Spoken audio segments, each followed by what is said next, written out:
In the first half, you're constructing this home, and this is where all your achievements and successes are. It's almost like a trophy room, right?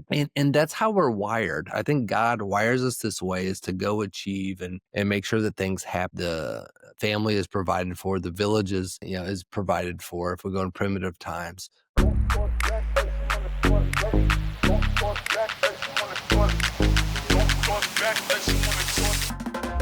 Here's a question that you get asked in midlife. Is this really you?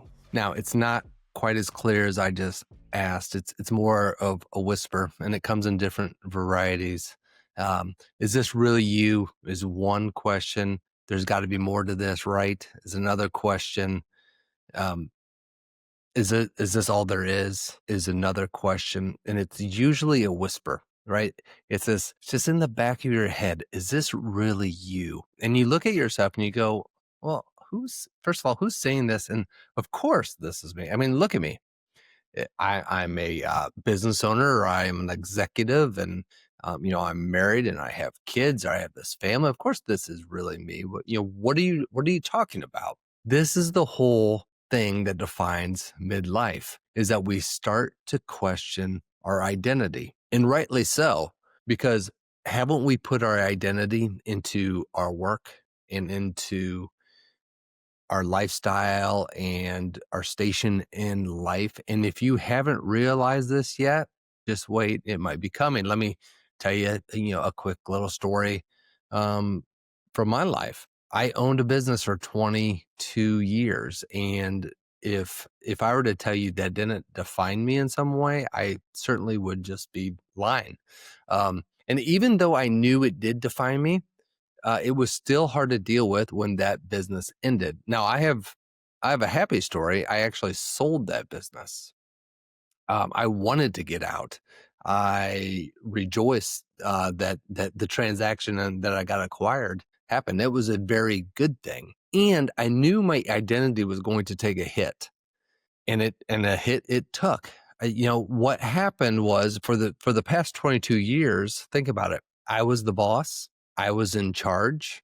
I was in power. I had employees and resources, and there was some level of prestige. I'm a business owner. I'm a founder. I'm an entrepreneur. And on October 31st, on Halloween 2023, that all ended. I was none of those things anymore. I was an employee at a new company, just another employee. And man, they made that perfectly clear, that I was just another employee, nothing special. And even though I knew that was the case, I wasn't necessarily, I wasn't naive to that, but it still felt like I was blindsided, because my identity was rooted in that very thing, that business. And so when that whisper comes and says, is this really you? It's a valid question. Let's break down why this happens and where it's coming from. So James Hollis, who was a Jungian psychotherapist and has written many books, two books on midlife and the second half, breaks it down like this. He says, hey, in the first half, you're constructing this home, right? You're constructing this home. And this is where all your achievements and successes are. It's almost like a trophy room, right? And that's how we're wired. I think God wires us this way, is to go achieve and make sure that things happen, and the family is provided for, the village is provided for if we go in primitive times, right? And let's recall, or let's just note that for the majority of humans' existence, we didn't see life after 40. There was no midlife, or midlife was in your 20s. Maybe they struggled in the same thing, around 20 years old back then, but there really was no midlife.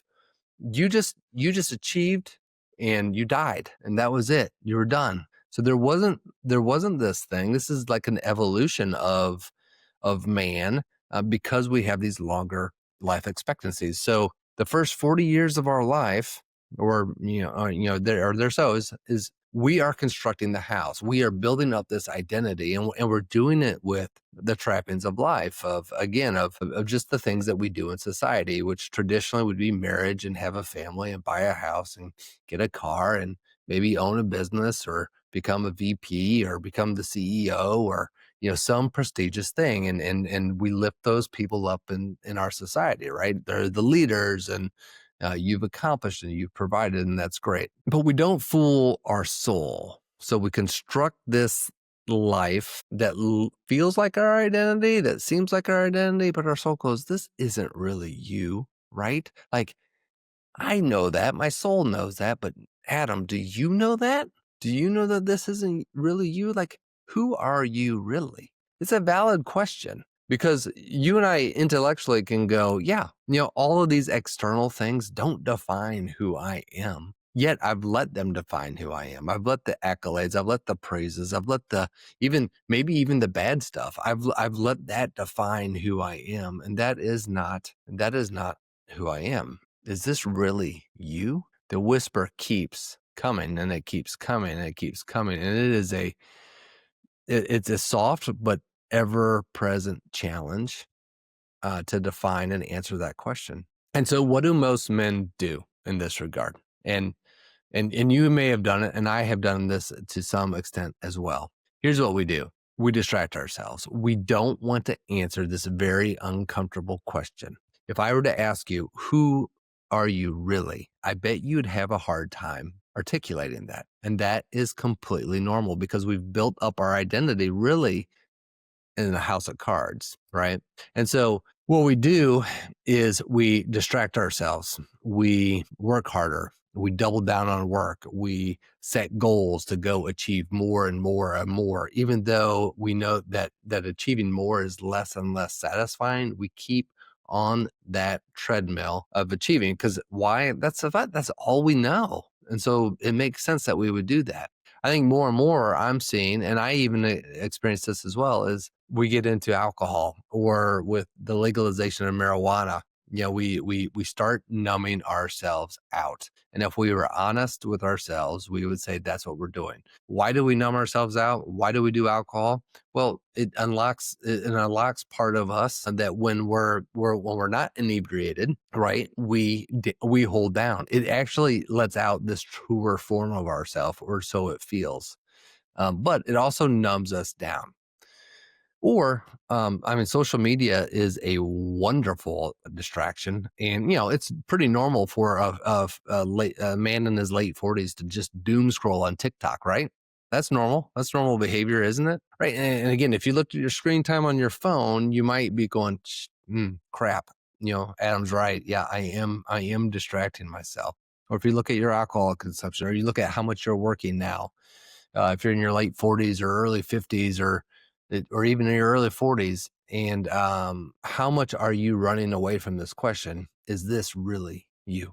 So first half is construction. Midlife is about deconstruction. It's about finally recognizing and going, yeah, you know what, that isn't me. And sometimes that takes an event like an exit, or getting laid off, or just having enough and you quit your job. A lot of our identity just is wrapped up in our work. And once that event happens, there is time to change, and there's time and there's space, hopefully, to answer this question. And so we deconstruct and say, you know what? I don't want to be about that anymore. That is not who I am. This is who I am. And this is who I am is often rooted in purpose. And when we can get a purpose, we can then get this vision. And this vision is, that's who I want to be. That's who I am, and that's who I'm going to become. And I'm going to start right now. And once we have that, we set off on our mission. There are going to be many missions on the way to realizing our vision. That's what the calling in midlife is about. Is this really me? And finding out that purpose, and then start reconstructing that second half.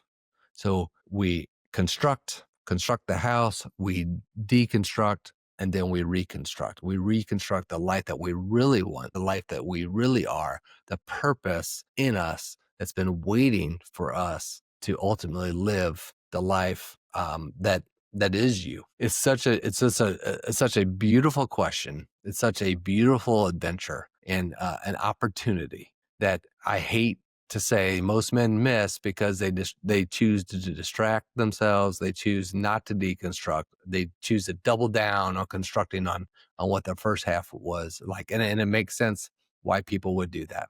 But I invite you I invite you to answer the question, to answer that call, because it really is a calling. It's a calling to live a 100% authentic, fully alive life, to become who your purpose is waiting for you to become. I have a lot of resources on my website at madetomatter.coach. You can sign up for that. That also goes to my Substack, madetomatter.substack.com. You can go there. I do workshops around this very thing for the second half man, and I invite you to explore. You can start with a newsletter. You can start with these YouTube videos. You can find my content on LinkedIn. I'm constantly talking about this because I believe this is life-changing stuff for men who are in midlife and want to live a fully authentic second half. I hope to see you soon at one of my channels near you, and hope to work with you at some point. Take care.